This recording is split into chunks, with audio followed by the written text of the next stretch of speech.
Rio. She's dead. She's what? The original Green Witch. Episode 7 of Agatha All Along is a cinematic masterpiece that immerses viewers in Lilia's mind and allows them to experience life out of order, similar to her divination abilities. The episode begins with a cold open that shows her waking up dressed like Glinda the Good Witch and falling down a black emptiness. Billy and Agatha have an awkward walk and talk down the witch's road, a la Aaron Sorkin. Agatha believes Billy is attempting to read her mind and suggests that he simply ask her standard questions, with the exception of Rio's whereabouts, that one is strictly prohibited. Agatha is, after all, Wanda's former best friend. Is not that why Billy came? Billy claims that it is not. He came here to receive what he wants at the end of the road, and he already has a mother who isn't Wanda. After some prodding, Agatha admits that she isn't sure if Wanda is really dead. She saw her physique, but she's not sure who else did. He wants straight answers, right? He should approach a straight lady. As they get closer to a castle, Billy continues to snip Agatha. He's irritated that her experience doesn't appear to be getting them anywhere and doubts she's ever been on the road at all. The castle offers a costume change, as per usual, casting Agatha as the Wicked Witch of the West and Billy as Maleficent. He's slaying, and he knows it. They see a tarot table, and a timer flips, showing the test has started. Like sands through the hourglass, so are the trials of their lives. Billy's confident he can read Agatha's cards, but it quickly becomes apparent he's an amateur at best. When he puts a card in the center, a sword falls, the first of potentially many, as the entire ceiling is littered with them. Agatha says tarot is a scam like any other and decides to give it a shot, randomly tossing cards down, but the swords only continue to fall. They are completely hopeless at this, and it only gets worse when the ceiling starts to descend lower and lower. Billy wishes for Lilia to be there with them, but Lilia is not there. She's in a cave with Jen after following a gross tunnel because Lilia said they needed to look for shelving, something Lilia now doesn't remember saying. Lilia also doesn't remember that Teen is the son of the Scarlet Witch, despite apparently having informed Jen. Jen tells Lilia she's acting wispier and kookier than usual and reveals that, 5 minutes ago, they had a beautiful heart-to-heart. We flash back to Lilia's previous outbursts and piece together that she was trying to warn Alice not to save Agatha. We then go much further back, seeing young Lilia in Sicily, learning from Maestra before she turns into present-day Lilia. It's been a long time. She's going to have her first lesson again, tea leaves, which Lilia always thought she was bad at. Back in the cave, Lilia tells Jen she's not confused, she's frustrated that Jen only sees her as baddie. Jen responds by genuinely asking what else she should see. Lilia tells her time is an illusion. As a child, she experienced her life out of sequence, getting flashes and gaps. It's happening again, and it's getting worse. Jen compassionately tells her that it sounds terrifying. Lilia thinks maybe it's happening because she's close to the end of the road, and she's not so sure if she wants her power back. Lilia and Jen find themselves in the castle. And Lilia's ready to fight Billy, much to everyone's confusion. Billy thought they were cool. Still, he apologizes, telling Lilia his power was a surprise to him, too. He wasn't trying to lie, and he would have used it to save Alice. Lilia realizes he's reading her mind and recalls the bar mitzvah. Jen plays peacemaker, reminding Lilia that time is an illusion and to trust her when she says that she's not mad at the kid anymore.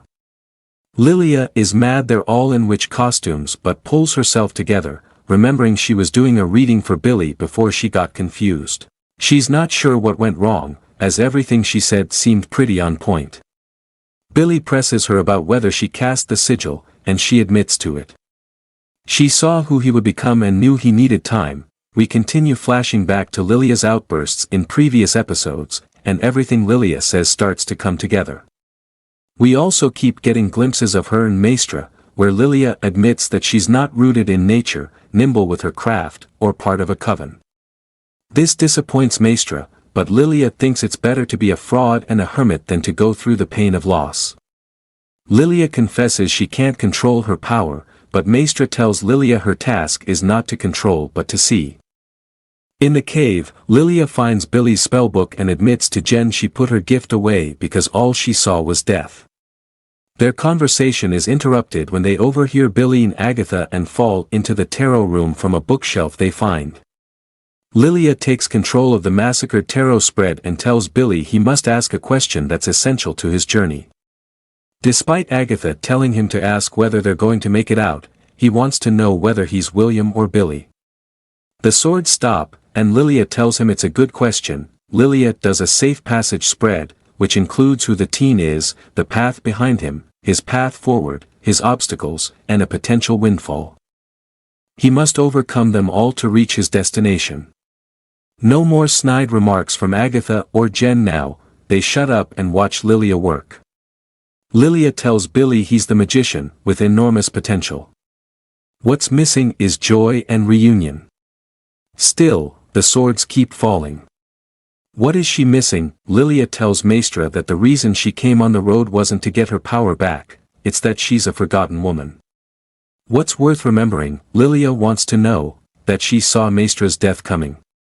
That she saw her whole coven wiped out by a fever, but nothing could stop it. Maestra tells Lilia that death comes for them all, and it's what they all have in common. When will it come for Lilia? Lilia puts the pieces together, she's going to fall. Maestra asks what she will do with her remaining time. In the cave, we see Lilia wake up and tell Jen everything about Billy, the trial, and the shelf because she knows she won't remember in a few minutes. Jen sees a path off the witch's road, but the Salem 7 come before she can skedaddle her way out. Once they leave, Lilia announces that she's choosing the trial path, and hopes Jen will join her because she's her sister in the craft. Jen looks longingly toward the exit but ultimately goes with her, back at the trial. Lilia knows what she did wrong now, she was reading to the wrong person. She has to read for herself. She's the traveler, the Queen of Cups, who's empathetic and has an inner voice that can be trusted. In the flashback, Maestra encourages her, and in the present, the swords stop falling. The ceiling, however, keeps descending. Lilia keeps reading. What's missing? 3 of Pentacles, community. The path behind is the Knight of Wands, who's a brave fighter. The path ahead is the High Priestess, who has spiritual power but is unwilling or unable to use it. Hey, Jen. Obstacles, 3 of Swords, heartbreak, sorrow, and grief. Windfall, Tower reversed, miraculous transformation. Destination, death. We see Rio approach Lilia in the cave. Doesn't she recognize her? Rio is death, the ceiling of swords stops and rises again. They've passed the trial. Lilia has saved them. Lilia tells everyone that Rio is death, the original Green Witch. Agatha admits it's true. What can she say? She likes the bad ones. The exit opens, and on the way out, Lilia tells Agatha that when Rio calls her a coward, she needs to hit the deck.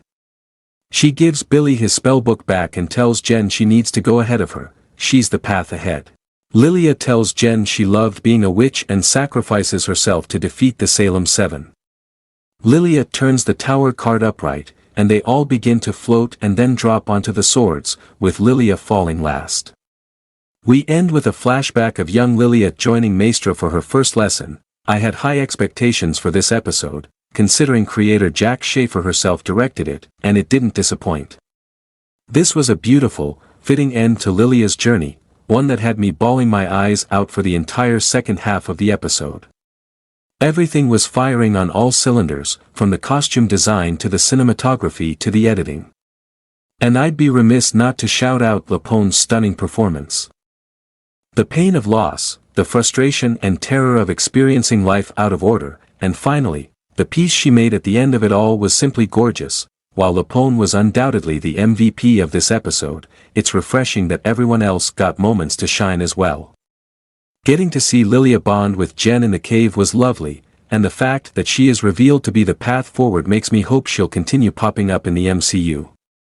Zamada also continues to be a comedic highlight, with her delivery of, damn, using his full name making me laugh out loud.